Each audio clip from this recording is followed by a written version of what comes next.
the nose of his employer by presenting false bill. पहा काय केले कॅशियरनी? फेल म्हणजे फॉल्स बिल दिले, म्हणजे चुकीचे बिल दिले.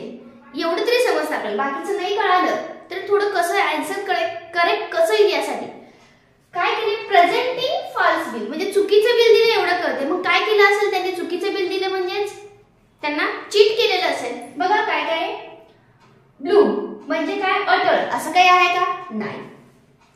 अब्यूज प्रत्येकाचा तुम्हाला अर्थ समजा म्हणून मी सांगते, नाही डायरेक्ट आपण चीट म्हणून त्याचा आन्सर काढू शकतो. अब्यूज म्हणजे काय? त्यांनी काय केले? गैरवापर केलाय का कशाचा? तसं नाही का गैरवापर, कारण आपल्या अप्रोप्रिएट मिनिंग नुसार जायचं. त्यांनी गैरच केले, वाईटच केले, पण आपल्या अप्रोप्रिएट मिनिंग याला रिप्लेस करून एक फेस ठेवायची. म्हणून आपल्याला इथे काय करावं लागणार आहे? स्लॅप म्हणजे काय? तसं केलंय का? स्लॅप केलंय का? याला स्लॅप म्हणजे तुम्हालाही माहिती आहे सिंपल आहे. आणि चीट